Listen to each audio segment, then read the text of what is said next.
Good morning, everyone, and good morning, my terrific guests. So we're here right now to talk about the costs of caregiving, and they're not just financial. They are emotional. And the sponsor of our lovely event today, Jen Worth, has just released a new study today, and I'd like to throw out some numbers because you all have personal experience with caregiving. They found that 53% of caregivers reported feeling high levels of stress. More than a third, 41%, reported feelings of depression and resentment. And then to compound matters, more than half, 52% of caregivers reported they didn't even feel qualified to provide this physical care that they had to give. So does that resonate with you? Okay. Very much. Very? Okay. Yes, I would actually say that the first figure, the 53% figure, is actually low. Really? Because in other surveys have suggested that about 2/3 of caregivers have a certain degree of stress, and about 25% of them are highly stressed. So 53% sounds like a low figure in terms of the stress of caregivers. What was your personal experience with caregiving? So my personal experience was about in 2010, my stepfather had very bad Alzheimer's disease. My mother was becoming increasingly frail. My wife and I decided to move them up from Florida to live near us in our home in Pennsylvania. And we have some images of them, I believe, don't we? Yeah. Mm-hmm. And at that time, my son was 15, my daughter was 18, and our kids were pretty apprehensive about their grandparents suddenly being in the midst of their lives. And, you know, to my kids' credit, they really stepped up, and especially my son here in this photo became my mom's favorite. Was the only one who really could get through to my mom. My mom and I would argue like crazy. My son had his powers of persuasion with her. Wow. And so I depended on him a lot to help her accept some of the changes, like having to hire home health aides and to limit some of her activities that she physically was unable to do. My son became kind of my best comrade and advocate for me. So he was great, and I Lucky think, you had him. Yeah, and absolutely, and I think that it has given him a greater appreciation for how people age and also for vulnerable people in this world. Sally, Michelle, what do you think? Actually, I think that's a great idea. I have 3 children, and from the time they were in the car seat, and if they asked to go to McDonald's, I said, "You gonna take care of me when I'm old?" Okay. And I mean, I'm laughing and joking, but that is true. So I'm training them now. And so when I had to take in my father-in-law, they were very involved, whether they wanted to be or not, in his caregiving so that they can know that at some point that may be me. And so I think that's very important as you plan. If you have children, and that's the other thing, have children. I had 3. So I got a better chance that somebody's going to take care of me. So this was deliberate. This was strategic. Yeah, I have 2 girls and a boy, and I'm going to pick my son's wife, so she'll help take care of me. Got it all worked out? And I say that to say that when it comes to caregiving, we have to think long term. You know, when you are starting out and you have young children, as you're saving and doing things, all of it has to be around where the funds going to come with down the road. So, for example, if you're going to send them to college, you can't send them to colleges where you have to take on a lot of student loan debt, because then that's going to take up your resources. You're not going to be able to save for your retirement and then have the funds to help them take care of you. So I'm thinking about that now. So they all go in state.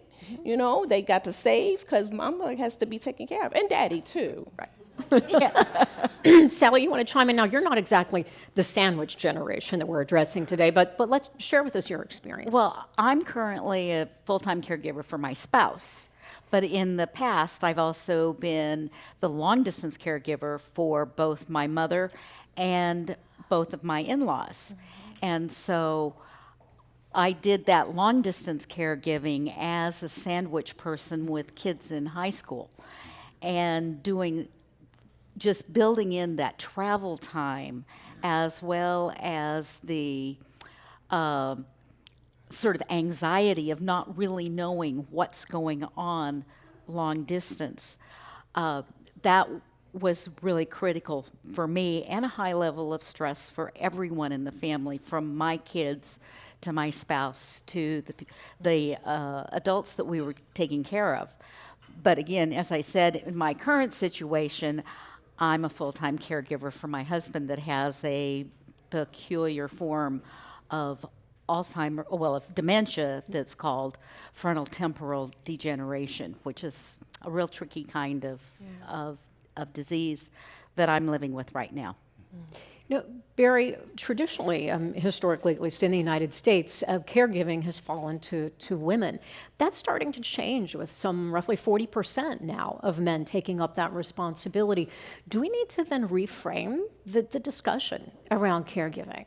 I think so. So, as you say, it was traditionally seen as women's work, but as an AARP survey showed earlier this year, that about 40% of men are, 40% of caregivers are men, and those men are taking on all the same activities that women have always done, including a lot of hands-on activities. Do they face particular challenges? I loved a column you wrote about how men, we usually teach them don't show emotion, don't cry. And in reality, when it comes to caregiving, that can be problematic if they stay tough and stoic and quiet. I think that all of us need support during caregiving because this is an activity that goes on a long time and is emotionally draining. And men maybe have less tendency to reach out for support and to be less emotionally expressive than women, to their detriment. And I can say, as a man who was a caregiver for my mom for 7 years, that I often would get angry rather than feel sad. And the capacity to feel sad is a much better way to cope emotionally, and anger doesn't usually produce anything good. So I think our more men are stepping into this role, but men also have to begin to adapt to being more emotionally attuned to their circumstances and not just see this as a task that has to get done, but as really an important family opportunity to really be closer to everyone around them and to make a difference in their lives. But isn't that what you did with your son? I mean, we need to train our sons that this is, it's like when you have a baby and the dad takes care of the baby. They go, isn't that so nice he taking care of the baby? As if he didn't have the baby too. Right. And so we have to train our sons and not just rely on our daughters to help. So as you're in caregiving situations, the sons ought to have equal footing with the daughters, just as when you're raising the babies. He's not diapering that baby as a favor to me, and taking care of the in-laws as a man is not a favor to the wife or the women in the family. And it's just, it's long-term game. Long-term care is about long-term planning, and it starts when they were little, and which is what you're doing with your son. You're showing him that that's normal. It's not abnormal for men to take care of their parents. Correct. I mean, my wife and I were very much aware that our kids' eyes were upon us as we were doing this, that we were teaching them family values and demonstrating in a way that was much more powerful than anything we would say to them. And, you said this earlier. I mean, someday we hope that if we need care, our children may, in fact, step up and care for us. May. Yeah. May. Well, there is no may. Yours have no choice. What'd you say? I said, yours have no choice. Oh, they have no choice. I sent them to college. I sacrificed. I used to have a waistline. Oh, no. They will be taking care of me. And I tell them that because listen, there's only but so many spaces in assisted living, and there's so many hours that a caregiver, outside person can come in. And so we have to couch it as this is our societal responsibility as we build families. Well, you're talking about something that a lot of families don't talk about. I think that's really interesting. I mean, you're making it part of the dialogue when they're children. That's right. That's huge. So one problem that comes up with it, and I agree with everything you're saying, I think younger people ought to have some exposure to this, is that oftentimes the older people don't want to accept help from the younger people because somehow it feels that they're losing their independence or that they're a burden to their families, and that feels shameful to them. So they resist help for a long time, even when they need it. Even when they're not accepting help, actually causes more emergencies and more problems for the younger folks. You're right. So the dialogue has to not just extend to our children, but to our parents. And I think that's so interesting. Genworth, in their survey, also did talk to caregivers and care recipients, and most of them said if they could do something over, they would. It was like 84% of caregivers, 75% of care recipients. And the care recipients said the one thing that they would change if they could turn the clock back was to plan better. Yeah. Yes. Mm-hmm. And that planning is so important for every generation. Because to a degree, some of the caregiving that the sandwich generation is doing is because their parents didn't plan, didn't recognize that they were mortal, didn't recognize the high costs of long-term care, high costs of all medical care, and just that planning is so important. And hopefully, the sandwich generation group will do their own planning based on what they've seen with the lack of planning by their parents. That's really good. That's really good. You know, talk about planning. Let's discuss retirement. I know, Michelle, in your column, The Color of Money, you discuss this. What advice would you have for women, in particular, women of color, when it comes to finding a way to plan for retirement, put that money away while you're balancing these expenses of this loved one you're caring for?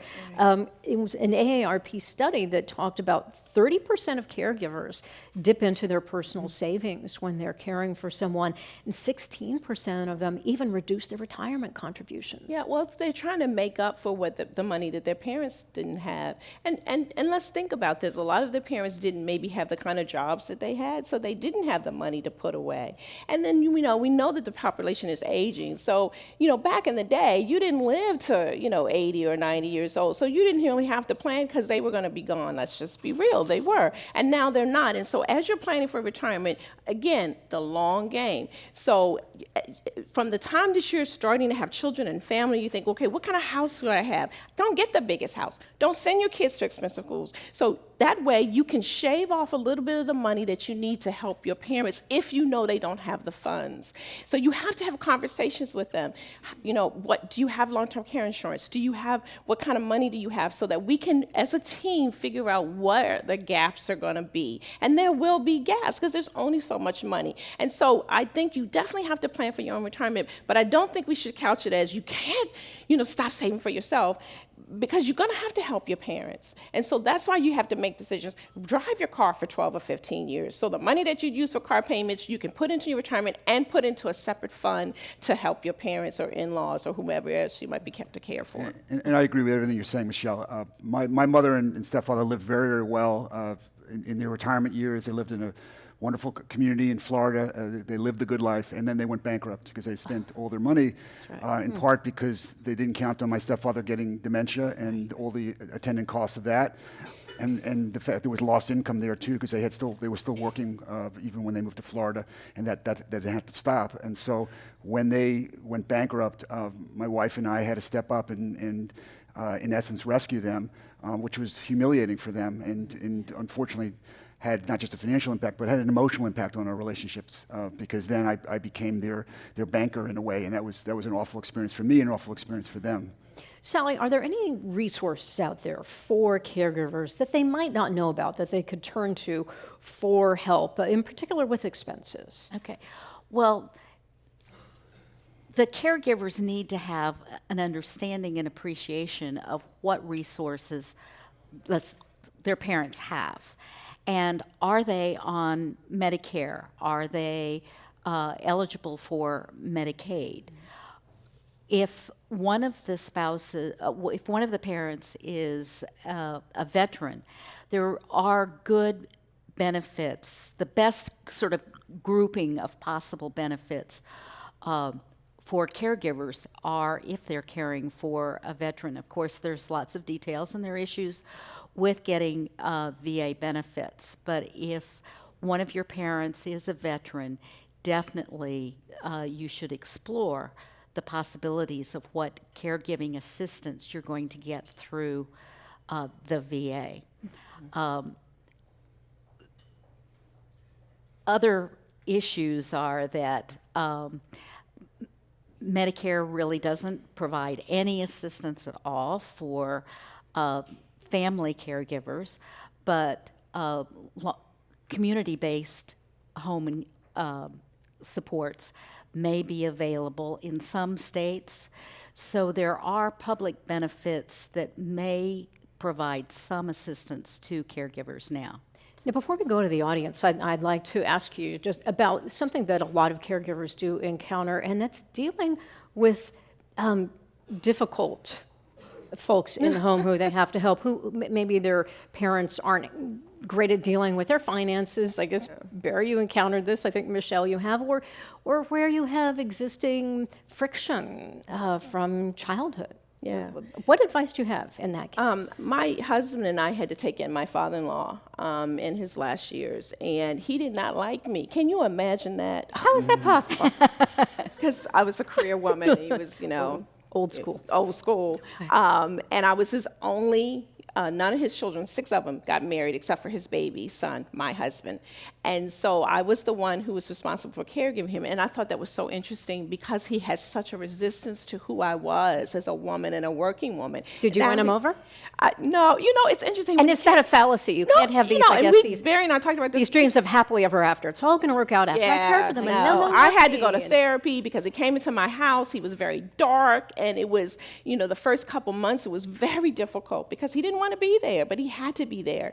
And through therapy and talking to my pastor and some people, I got help and to sort of bring that darkness out. And I tell you, it was the best experience because at the end, when he died in my home, and my husband and I were the last to, see him take his last breath, even though there were other children, and the one person who had the most difficulty was end up having to take care of him. So I tell people that one of the things that you have to do, especially parents, is that you got to work out all those issues that you had growing up and differences and things like that. I'm a big advocate for therapy because there will come a time where you may have to rely on that child or that in-law that you haven't been so nice to. And that wife, me, well,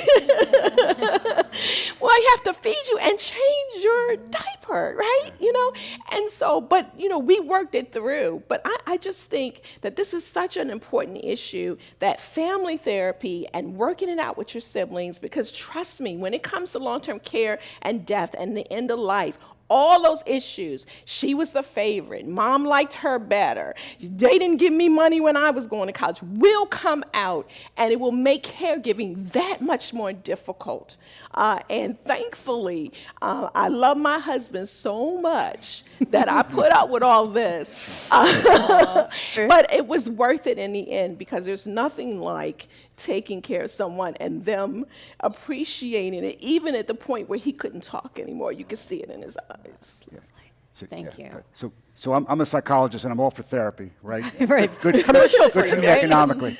But what I would say in my experience is that people don't work out the old baggage. And really at the end of life, there's the opportunity to rework it to some degree, but oftentimes people have to set the old baggage aside and just put keep their sights on the task at hand. The task at hand being that someone is old and they're vulnerable and they need help. And because you're a caring person, you're a moral person, perhaps you're even a spiritual person, you want to do the right thing. And that sometimes it's those moral and spiritual values that carry people through when there isn't a good relationship historically. And so It's so interesting because I so disagree with you just said. that's just Michelle, and that's fine. That's Because fine. I know what you're saying, Yeah. right? That ideally that's what's supposed to happen, but ideally that's not what's supposed to happen. So as we build caregiving systems like what you're doing, I think when we sit down with folks who are working with families, one of the top things that they should require or ask or suggest or push is that people get therapy because they won't do it on their own. And if you talk to any sibling groups where one sibling is taking care of everything and it's a hot mess, And believe me, I've had my own sibling issues, which in the aftermath, we're working it out. But what I would say is that in the heat of the moment, people are not always acting and behaving at their best, and consequently, sometimes some of the negative feelings rise to the surface. And we have to keep our eye on the task, which is we want to provide the very best care to someone who has cared for us. Our relationship with them has not been perfect, but even with imperfect relationships, we are good family people. We want to do the right thing as much as we can, because in the long run, when we look back on what we're doing, we want to be able to pat ourselves on the back and say, you know what, this was hard. I did my best. I think I did pretty well, and I'm glad that I did it. yeah. All right, let's go to the audience. So we got a question. Anyone? Right here. Hi, Donna Butts from Generations United. Hey, Donna. Hi, Michelle. And I just wanted to mention something I didn't hear mentioned, which is the National Family Caregiver Support Program, which has been woefully underfunded. And 10% of those funds can go to support grandparents who are raising grandchildren. And I hadn't heard that family structure really mentioned yet.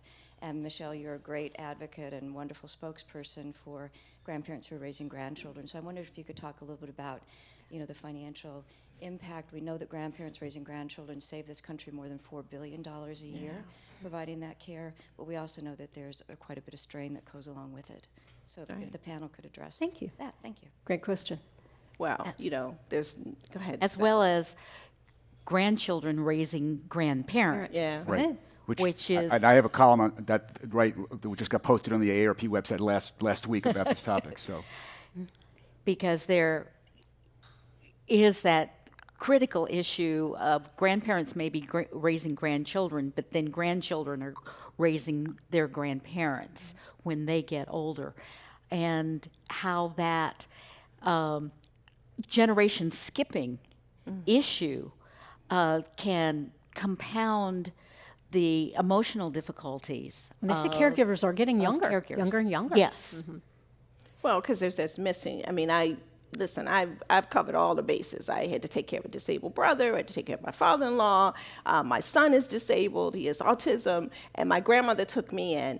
And it was her caring that taught me how to care. And so I don't look at it as I was raising her. I was giving back the care that she gave me. Yeah. And so and it was difficult because she was very secretive. I mean, she's African American. We went through some stuff in this country if you're African American, so you don't tell people about your money. And so it was hard getting her to talk to me about her money, but eventually it's like, look, I have to buy your medicine. I have to take you some places. You need to open up to me. And she finally did. But I had to sort of buck up and say, look, old lady. So you just put your finger on something which is probably the main reason why people care for their loved ones, and that is because they want to give back in some way. And they, we hit the bonds between us kind of oblige us to look out for one another on the basis of what we've been given, and what we've been given, we want to give back and to honor that relationship and to do good work, and not to feel that in some way we're skimping on someone who's cared for us well. Right. But Sally, I'll give you the last word. It's the right thing to do. Right. Wonderful. Thank you for your excellent question. I'm sorry we're out of time. And please thank my wonderful panelists.